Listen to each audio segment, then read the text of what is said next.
The alarm tore through the corridor before I even opened my eyes. Red light pulsed across the walls of the cadet transport ship, and the floor shook so hard that my claws slipped against the metal grating. Something outside had hit us. Hard. My name is Ravik, and I was in my second year of officer training when the accident happened.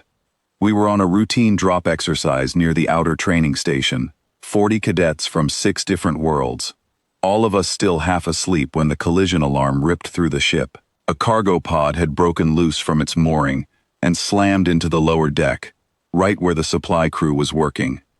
I ran toward the sound of screaming, my heart pounding against my ribs.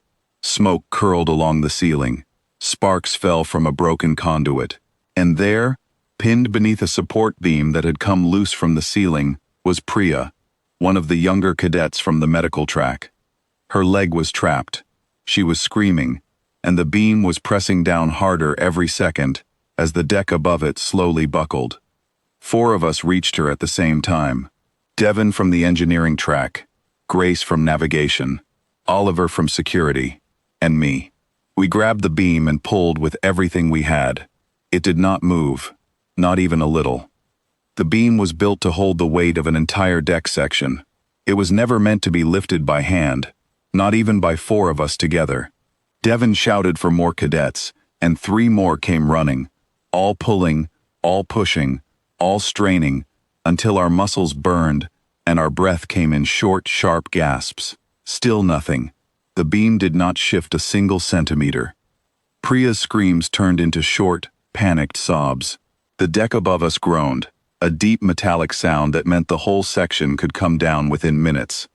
Smoke was thickening. My eyes burned. I could hear other cadets shouting for the emergency crew, but the emergency crew was 2 decks away, dealing with a fire that had started near the reactor coupling. We were on our own. That was when Ethan arrived. He was one of the human cadets, quiet, always near the back during drills, never someone anyone paid much attention to. He did not shout. He did not ask questions. He simply looked at the beam, looked at Priya's trapped leg, and moved. He knelt down at the end of the beam, wrapped one hand around it, and lifted. I want to be clear about what I saw, because even now, describing it, it sounds impossible. The beam came up, not a little, not with a shake or a strain or a grunt of effort. It came up smoothly, the way you might lift a fallen branch off a garden path. Ethan held it with one hand, high enough that Devon and Grace could pull Priya free, and only then did I notice the muscles in his forearms standing out, the only sign that he was working at all. Priya was pulled clear, coughing, crying, gripping Grace's arm so tightly her knuckles turned pale. The moment her leg was free, Ethan lowered the beam back down, slowly, carefully, so it would not slam into the deck and cause another collapse. Then he turned to the rest of us and asked if anyone else was trapped further down the corridor. None of us answered right away. We were still staring at him. The ship's emergency systems finally sealed the breach a few minutes later, and the smoke began clearing through the vents. Priya was carried to the medical bay, her leg fractured, but her life no longer in danger.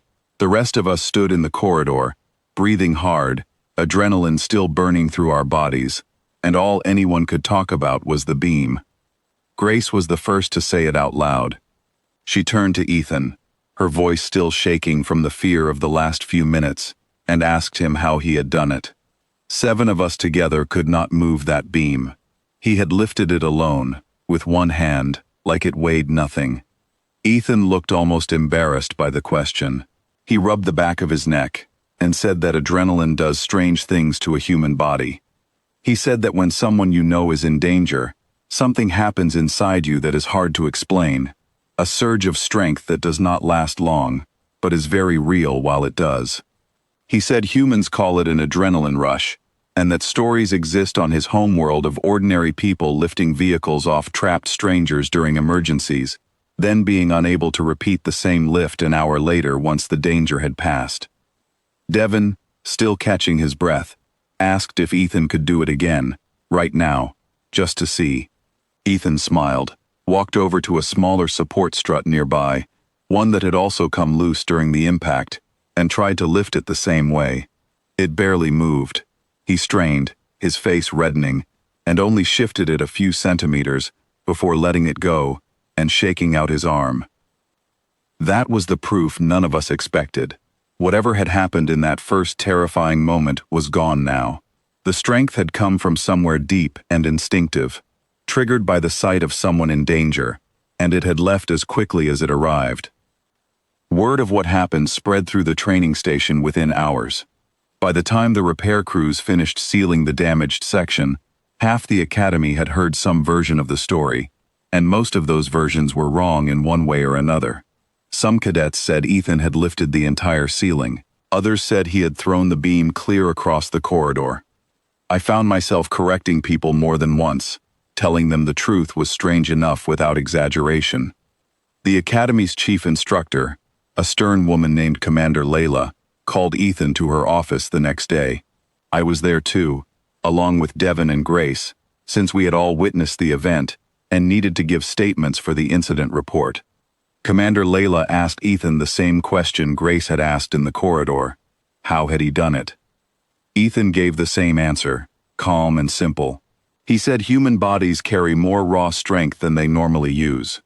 Under everyday conditions, the body holds most of that strength back, the same way a ship holds back its full engine power during a routine flight.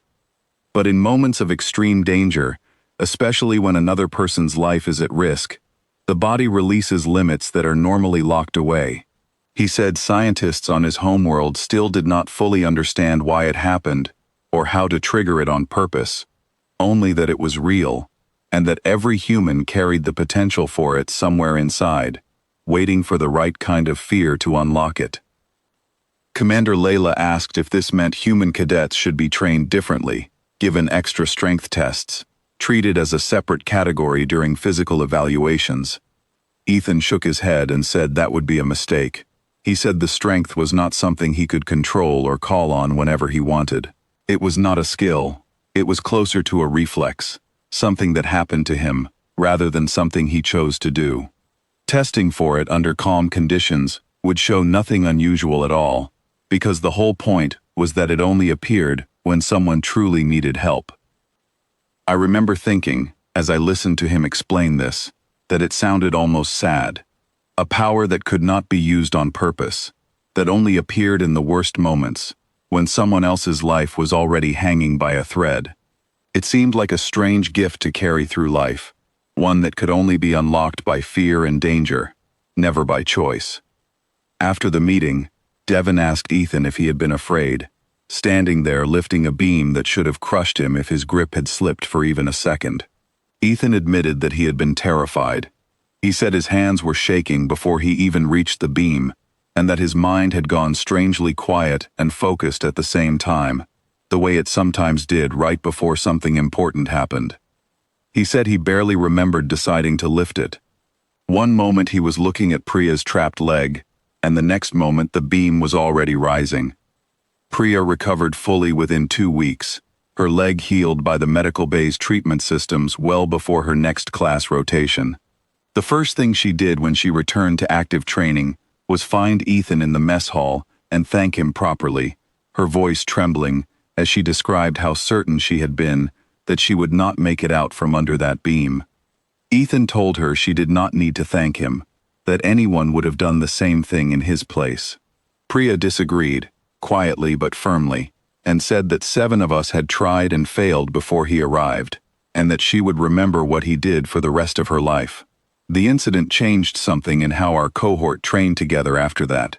Cadets began paying closer attention during emergency drills, taking them more seriously than before, because the accident had proven that real danger could appear without warning, even inside a supposedly safe training exercise.